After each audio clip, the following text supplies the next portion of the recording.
रुधिर वाहिकाएं। रुधिर वाहिकाएं तीन तरह की हैं, एक धमनियां, दूसरा का नसें और तीसरा का केशिका।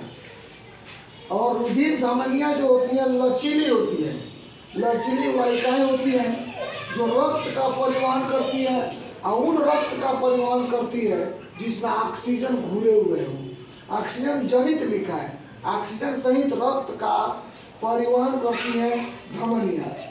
और हृदय से शरीर हृदय से दूर शरीर ऊतकों को करती है, अर्थात ये तो धमनियां होती हैं रक्त को हृदय से दूर जो ऊतक है, कोशिकाएं हैं, वहां तक करती है। और जबकि फुफ्फुसीय धमनी जो आपको यहाँ दिख रहा है, फुफ्फुसीय धमनी यह एक अपवाद धमनी है, क्योंकि यह एकलौती ऐसी धमनी है जो धमनी होने के बाद भी इसमें ऑक्सीजन नहीं होता है, ऑक्सीजन रहित रक्त का परिवहन करती है।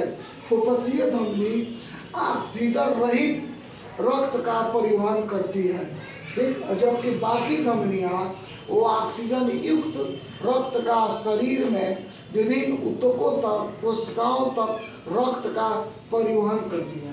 और दूसरा का नस जो होता है, नसें, वो ऑक्सीजन रहित होती है। नसें जो भी हो ऑक्सीजन रहित होती है। यह रक्त को हृदय में परिवहन करती है, अर्थात हृदय में लाती है, परिवहन करती है। यह रक्त को हृदय में परिवहन करती है। और फुफ्फुसीय नस जो है असाधारण है, क्यों? क्योंकि ऑक्सीजन रक्त को फेफड़ों से हृदय के बाएं आलंब की ओर ले जाता है, इसलिए इसका कार्य को असाधारण, एक्स्ट्रा ऑर्डिनरी बोला गया। क्यों कहा गया? क्योंकि ऑक्सीजन जनित होता है, एकदम इसका उल्टा है। यह फुफ्फुसीय धमनी ऑक्सीजन रहित होता है, और जबकि फुफ्फुसीय नस ऑक्सीजन जनित होता है, इसका उल्टा हो गया।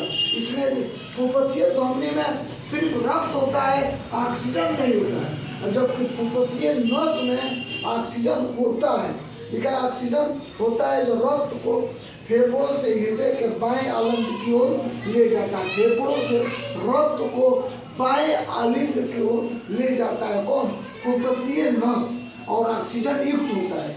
और तीसरा जो होता है केशिका, जिसको बोलते हैं, वह धमनियों और नस एक दूसरे को केशिका द्वारा जुड़ी रहती है, जुड़ी हुई होती है, केशिका द्वारा जुड़ी रहती है। केशिका के द्वारा कौन? धमनी और नस एक दूसरे से केशिका द्वारा जुड़ी रहती है।